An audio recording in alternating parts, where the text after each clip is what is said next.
Olá, muito boa tarde, bom dia, boa noite, no horário que vocês aí estão acompanhando, enfim, essa nossa aula.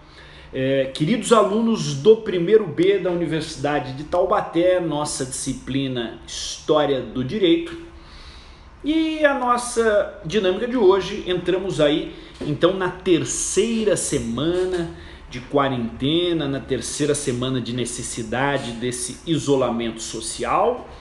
Perpassamos aí por aulas presenciais, enfim, antes dessa pandemia do coronavírus de origem da China, onde houve um reflexo abrupto na Itália, de forma sequencial na Espanha, e vivemos aí nessa terceira semana números elevadíssimos, enfim, nos Estados Unidos.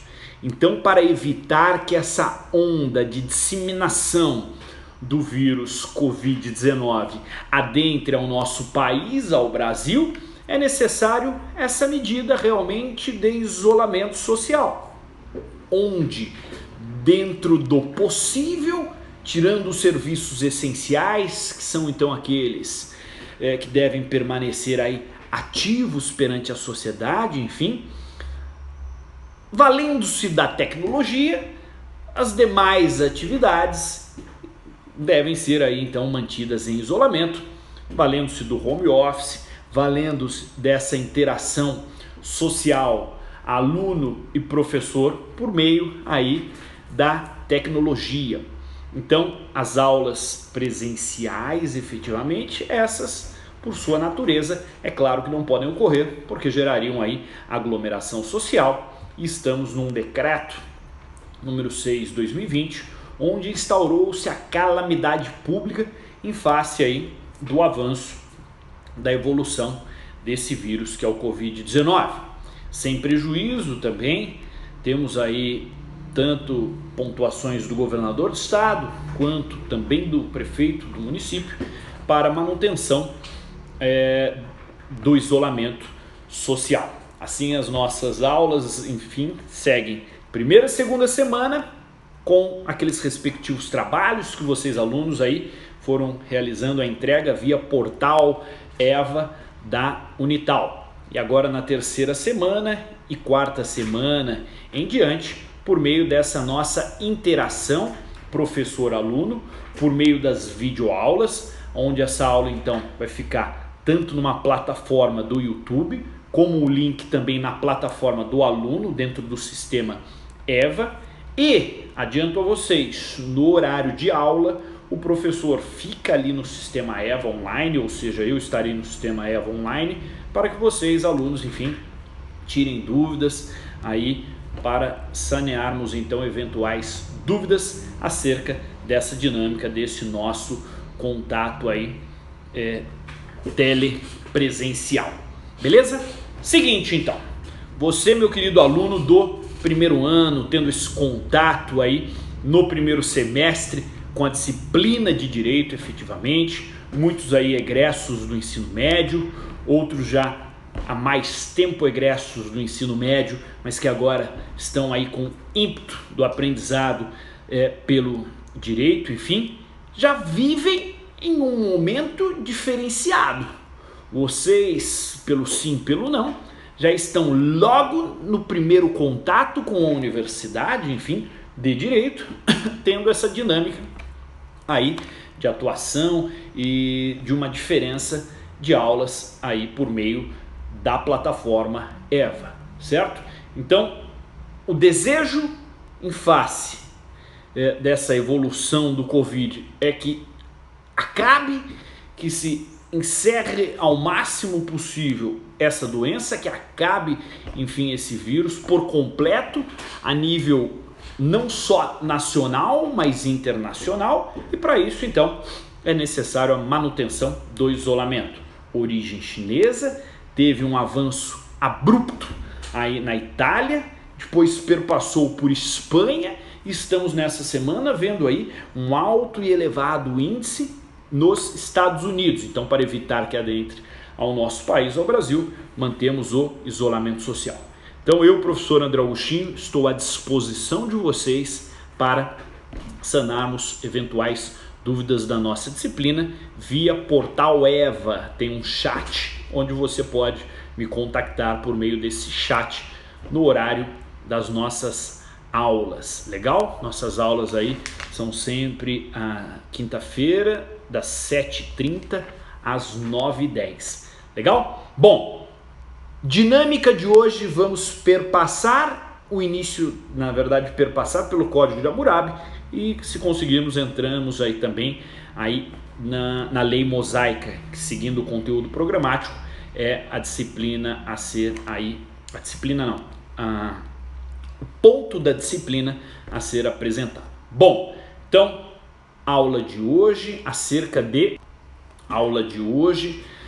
dia 9/4/2020, acerca do Código de Hammurabi. Código de Hammurabi, depois lei mosaica, se der tempo, certo? Bom, o que é importante aí, Código de Hammurabi? O aluno na segunda semana já fez um trabalho, enfim, então já tem aí em mente um pouco acerca do Código de Hammurabi e alimentou no sistema Eva. E aí hoje a nossa aula, a nossa troca dinâmica, enfim, é acerca do Código de Hammurabi. É importante, fundamental, o aluno saber que o Código de Hammurabi é o documento mais importante do mundo jurídico, falando-se a nível de história, antes da Grécia clássica. Ou seja, muita atenção, porque em regra eu cobro isso na prova. Código de Hammurabi é o documento histórico mais importante antes da Grécia clássica, certo? Professor, e de quando é isso? Onde ele foi encontrado? Bom, o Código de Hammurabi ele é de 1726 a 1686. É de um período onde então viveu o rei Hammurabi, certo? Na pronúncia era rei Hammurabi, certo?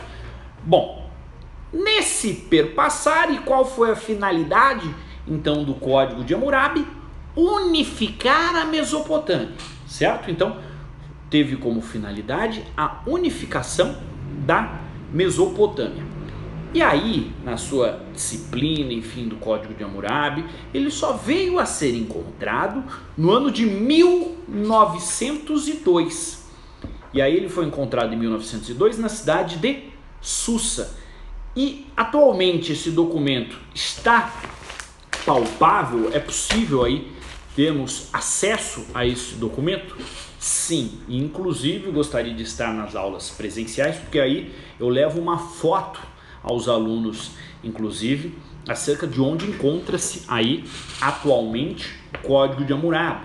O Código de Hammurabi está no Museu do Louvre, na França, enfim, em Paris, e eu tive acesso ao Museu do Louvre, enfim, e tenho uma foto do Código de Hammurabi, ou seja, estive presencialmente aí junto ao Código de Hammurabi, que foi encontrado em 1902, e relembro a você, meu aluno, é o código mais importante do mundo antigo aí, antes da Grécia clássica.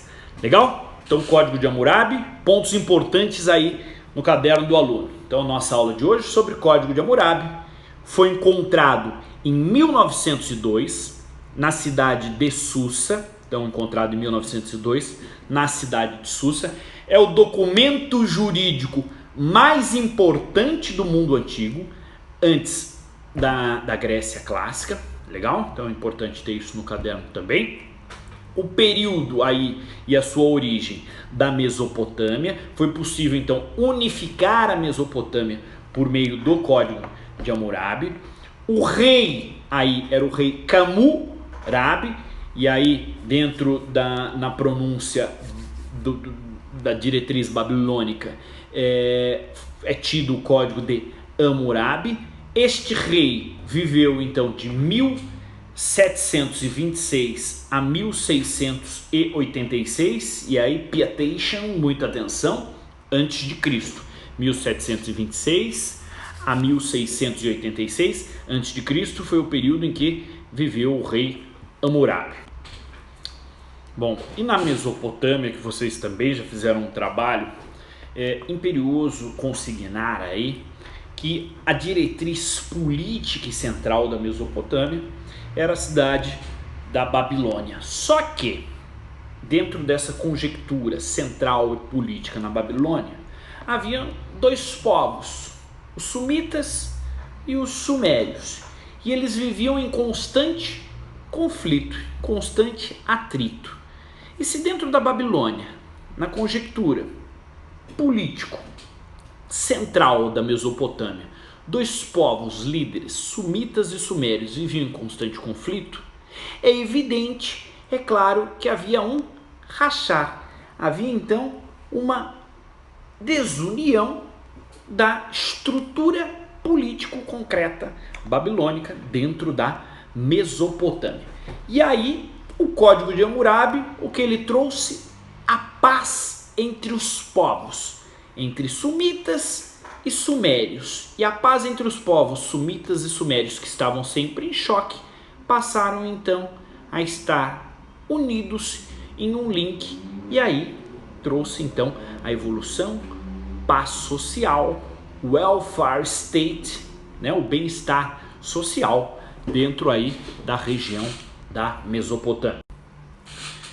E dentro dessa conjectura de paz social, é importante também vislumbrar que havia aí classes sociais. Na verdade, três classes sociais bem pontuadas e bem marcantes nessa época.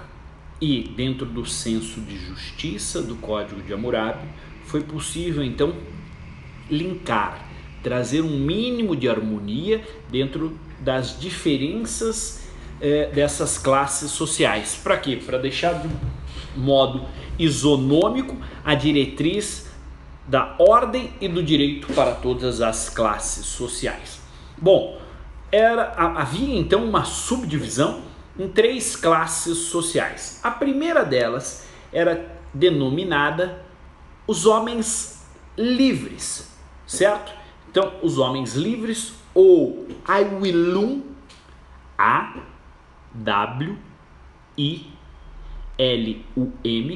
Aiwilum.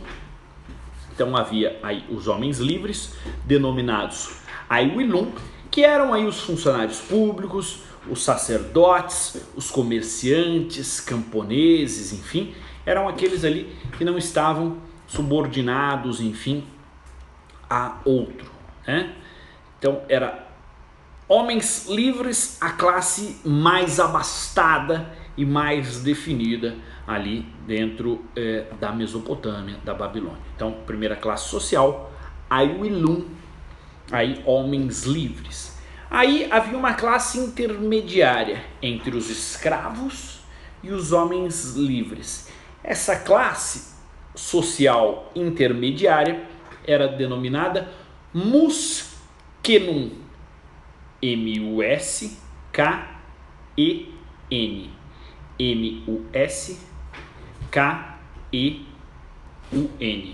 Muskenum, Muskenum, M-U-S-K-E-N-U-M.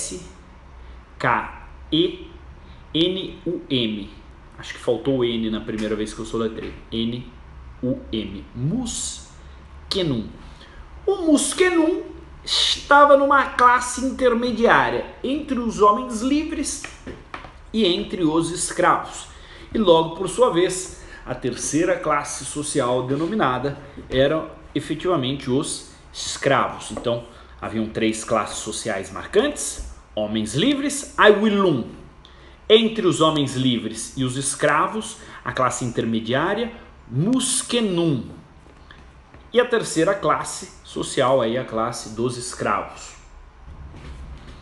E o diferencial, e aí porque ele é lembrado até hoje, o Código de Hammurabi e o rei Hammurabi, é porque ele conseguiu concatenar as três classes sociais, dando a possibilidade, inclusive em face de litígios judiciais, que o que seria a última instância, a última ratio, enfim, fosse levada ao rei, independente da classe social, ou seja, numa dinâmica recursal, todas as classes sociais conseguiriam galgar e serem ouvidas pelo rei por meio das dinâmicas recursais. Então, o Código de Hammurabi tem isso de fundamental e importante, a possibilidade de galgar aí e ser ouvido pelo rei com as dinâmicas recursais, independente da classe social.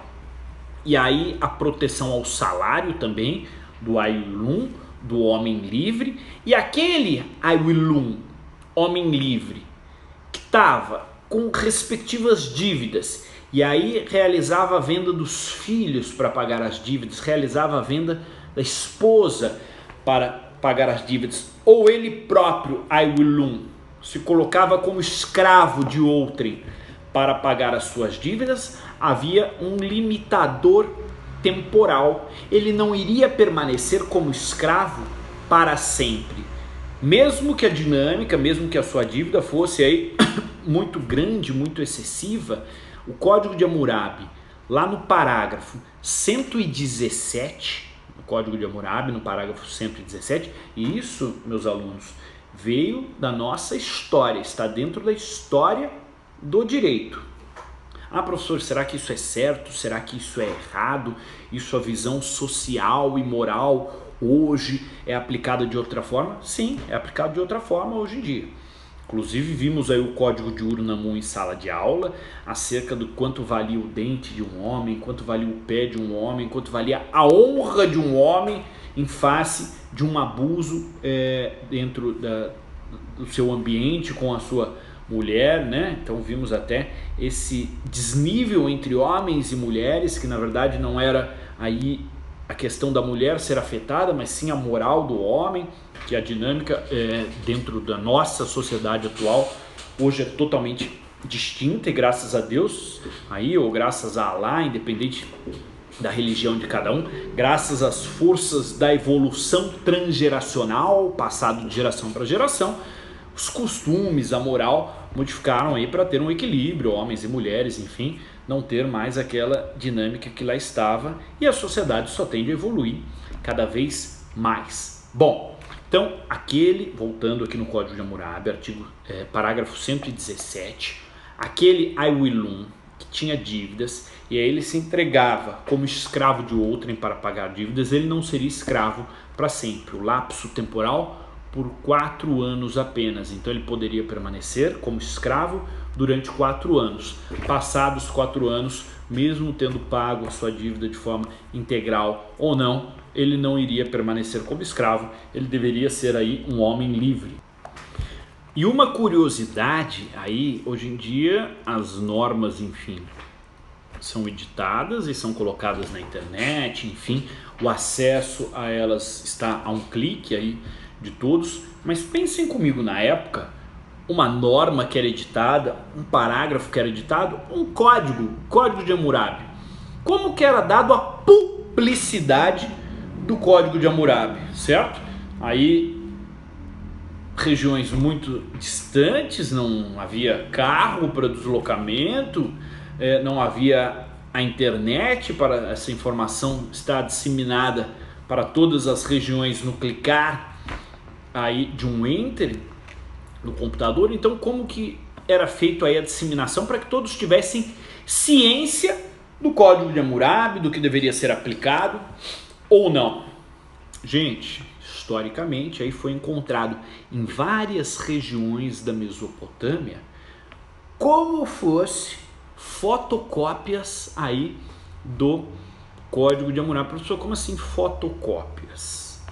Foram encontrados bloquetes de argila, e esses bloquetes de argila ipsiliteres, ou seja, com a mesma redação, com a mesma diretriz do que estava no Código de Hammurabi.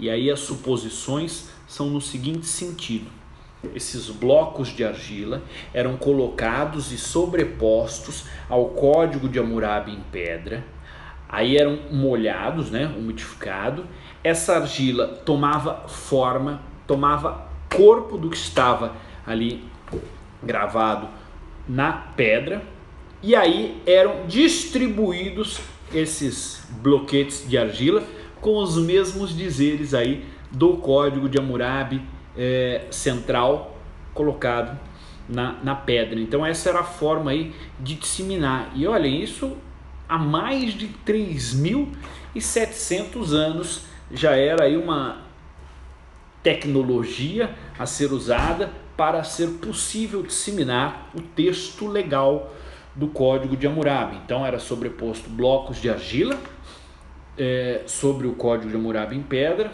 umidificava, sobrepunha e depois retirava, e estava ali a diretriz, e aí esses bloquetes de argila eram distribuídos para facilitar e viabilizar aí a publicidade, a transparência do Código de Hammurabi perante toda a Mesopotâmia, certo? Então essa fotocópia, essa litogravura era realizada nesses moldes. Legal? Bom, também vem a origem do Código de Hammurabi na questão da lei de Talião, que é a questão do tal ou igual, ou seja, conforme a conduta, a resposta a essa conduta se dará de forma tal ou igual, que era a questão do olho por olho, dente por dente, ou seja, depende do que for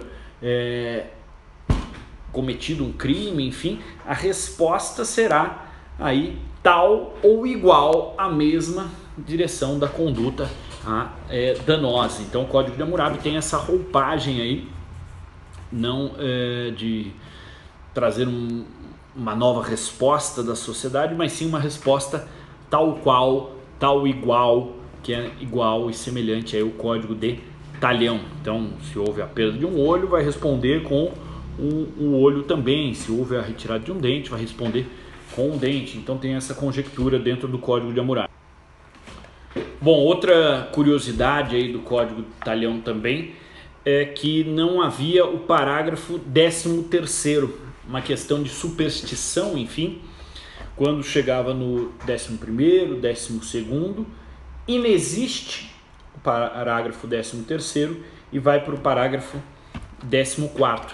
Então, ao total, quantas são as diretrizes do Código de Hammurabi? Ao total são 281 diretrizes, mas elas são numeradas até 282, né? Até 282 aí, diretrizes. Por quê? Porque a diretriz número 13, o parágrafo número 13, não aparece. Então ele é pulado. Então ao total 281 diretrizes. Mas você vai ver que a última diretriz pontuada ali é a diretriz número 282, certo? E como que era a divisão aí entre esses 282 parágrafos? Bom, a divisão era feita da seguinte forma. Tínhamos aí do parágrafo 1 ao parágrafo 5, leis penais relativas às fraudes processuais. Então haviam leis penais relativas às fraudes processuais, do artigo 1 ao artigo 5º. Do artigo 6º ao artigo 126, questões relacionadas aí ao direito civil, ao direito de propriedade, ou seja, ao direito de resguardar a propriedade, a posse, ali na Mesopotâmia toda, certo? Então do artigo 6º ao artigo 126, direito de propriedade. Olha aí a origem do direito civil. Professor, era tudo então em um mesmo código? Sim. Do artigo 1 ao artigo 5º, questões penais relacionadas a fraudes processuais. Do 6º ao 126, questões de propriedade. Do 127 ao artigo 195, direito de família e sucessões. Tá vendo que está tudo concatenado em um mesmo código? Questões penais, questões de direito civil, questões de direito de família, aí do artigo 127 ao artigo 195, família e sucessões, ou seja, direitos hereditários, enfim, aquela questão do perpassar, enfim, os bens quando do falecimento de um para os seus respectivos herdeiros. Do artigo 196 ao artigo 214, leis penais, olha aí as leis penais novamente, relativas às lesões corporais. Aí aquela questão da lei de Talião, olho por olho, dente por dente, enfim. Então, relações aí em face de condutas, de lesões corporais, enfim, as leis penais do Código de Hammurabi se apresentavam do artigo 196 ao artigo 214. Artigo 215 a 241, responsabilidade profissional, direitos e obrigações. Olha aí a figura do direito do trabalho, então aparece aí também em um mesmo documento, direito penal, direito civil, direito de família e também o direito do trabalho, e definindo aí condutas e profissões típicas da época. Então o Código de Hammurabi ele traz ali, né, no artigo 215 ao 241, e aí pontuo para vocês aqui questões de responsabilidade profissional. Os artigos 215 a 223 eram definidos aí a profissão de médico. Então, condutas relacionadas e garantias ao direito profissional do médico nos artigos 215 a 223. Aos veterinários, o artigo 224 e 225 era pontuado, então a questão dos veterinários aí pontuado também. Os barbeiros, né? Aí os barbeiros 226 e 227 são os artigos. Aos pedreiros, o artigo 228 a 233 garantido também dentro do Código de Hammurabi, questões relacionadas à sua profissão. Aos barqueiros, nos artigos 234 a 240, então há essa definição aí, médicos, veterinários, pedreiros, barqueiros, barbeiros, certo? Dentro das questões aí atinentes ao Código de Hammurabi e as diretrizes profissionais, direito do trabalho. Aos artigos 241 e 277, regulamentação de preços e salários. Então a parte de salário adequada e voltada dentro do direito do trabalho. A parte de preços, o que seria o nosso Código de Defesa do Consumidor hoje em dia, aí, trazendo então a parte da história do direito ao século XXI, essa questão de adequação de preços nessa conduta e questão comercial, certo? Então 241 a 277 se valeu disso. E a reta final, os artigos 278 a 282, aí disciplina também posse e propriedade, mas agora de escravos. Então a questão de posse e propriedade sobre outro ser humano. Então ficou a parte final do Código de Hammurabi, artigo 278 a 282, essa questão de posse e propriedade de escravos. Legal? Com isso fechamos aí a divisão do Código de Hammurabi em 7 blocos pontuais aí. Direito penal, direito civil, direito de família, direito penal de novo em face das lesões corporais, o direito do trabalho, depois um direito comercial, enfim, aí dentro da conjectura do Código de Defesa do Consumidor e salários, e por fim, questão de propriedade aí de outros seres humanos, enfim, questão de propriedade sobre os escravos. Bom, algo importante também de curiosidade dentro desse documento era o seu tamanho. Qual que era o tamanho aí do Código de Hammurabi? Era uma pedra de 2,5 metros de altura, então uma pedra alta, né, 2,5 metros de altura por 1,60 de largura. Então essa era a dimensão aí do Código de Hammurabi, 2,5 metros de altura por 1,60 aí de largura, certo? Bom, na sua base, né? Como que é a base dessa pedra? É uma base aí com uma circunferência de 1,90 m, então uma base de 1,90 m, circunferência, 1,60 de largura, 2,5 metros de altura, dividido em 46 colunas e contendo aí 281 leis, 281 diretrizes, ordenamentos, só que vai até o número 282, lembro vocês, por causa de caráter de superstição, não tinha aí o 13ª diretriz, a 13ª lei. Maravilha? Com isso superamos isso aqui também. Bom, então nesse primeiro tomo de aula aí, falamos sobre o Código de Hammurabi, onde já havíamos adiantado alguma coisa quando falamos na aula presencial do Código de Ur-Nammu. Então tá aí o Código de Hammurabi para vocês, ele pode ser visitado no Museu do Louvre, certo? Em Paris, na França. Bom, vocês já fizeram um trabalhinho sobre ele também, Quem quisesse recorrer, está na internet, tem aí na internet, tem nos livros da nossa bibliografia do conteúdo programático, enfim, do curso, todas as 281 diretrizes do Código de Hammurabi. Então elas estão acessíveis aí ao mundo moderno, ao estudante de direito. Tá lá as 281 diretrizes do Código de Hammurabi. Agora, nessa segunda tomada da aula, então passamos os primeiros 30 minutos destinados ao Código de Hammurabi, e aí vamos agora a continuidade da aula, a lei mosaica, tida como a lei de Moisés, tida como as diretrizes, enfim, oriundas de Deus para Moisés dentro da Torá. Então vamos agora falar sobre a lei mosaica, é o nosso próximo tópico da aula, é o tópico então do conteúdo programático, é o nosso tópico 1, 2, 3, 4, 5, 6, 7. É o nosso sétimo tópico da aula de História do Direito, lei mosaica.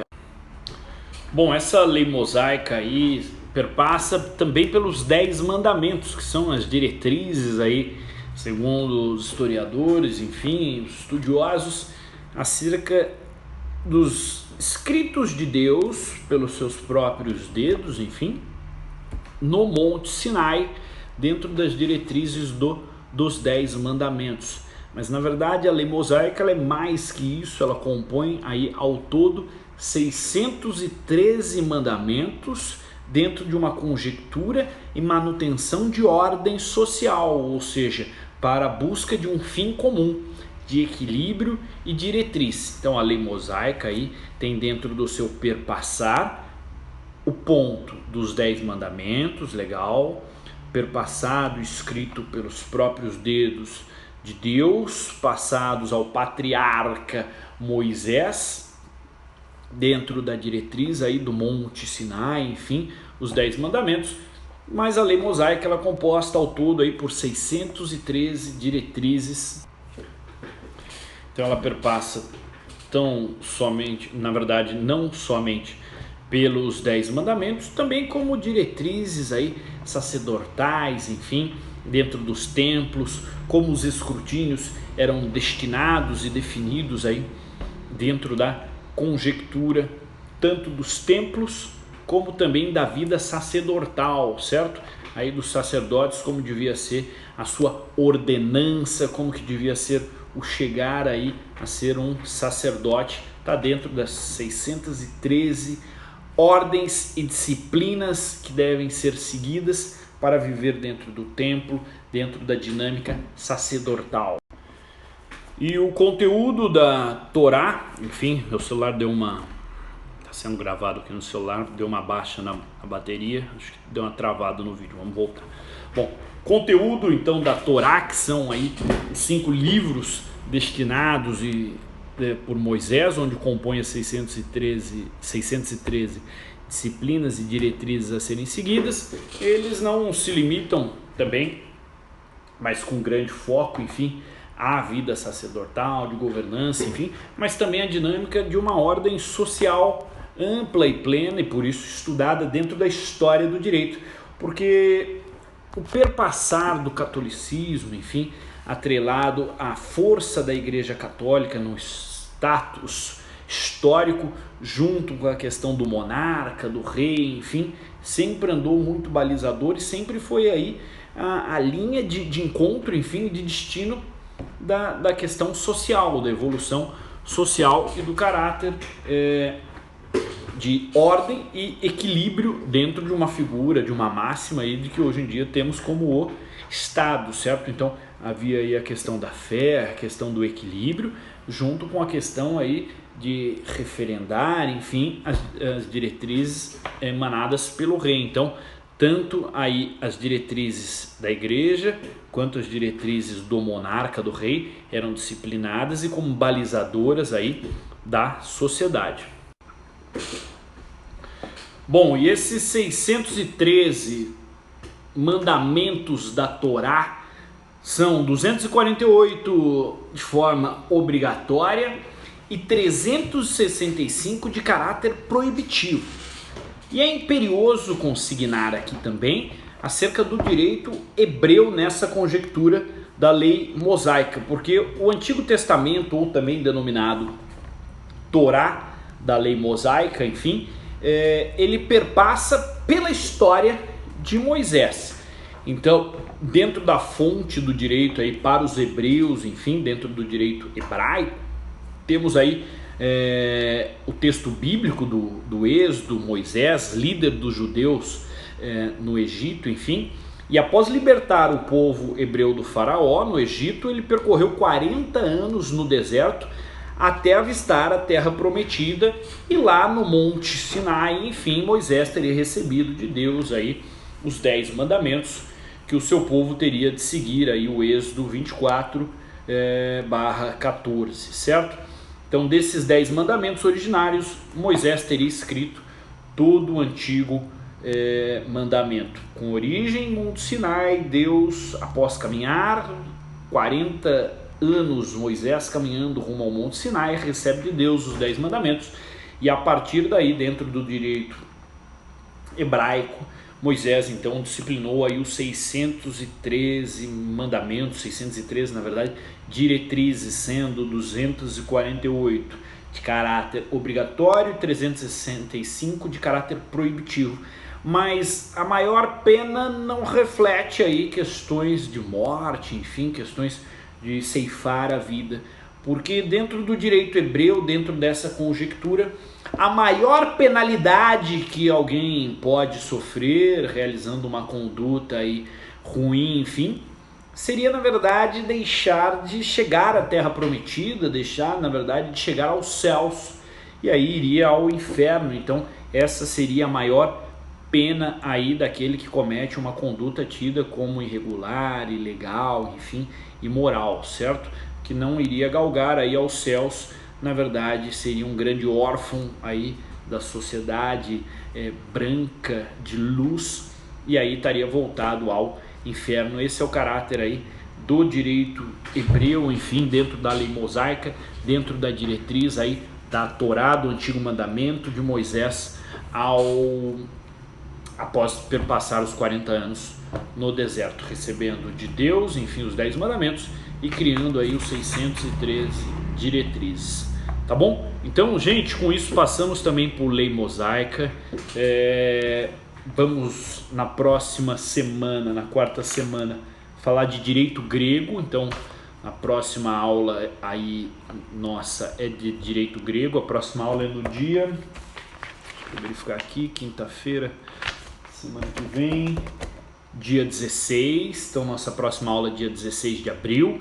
É a quarta semana dentro dessa dinâmica do isolamento social do coronavírus.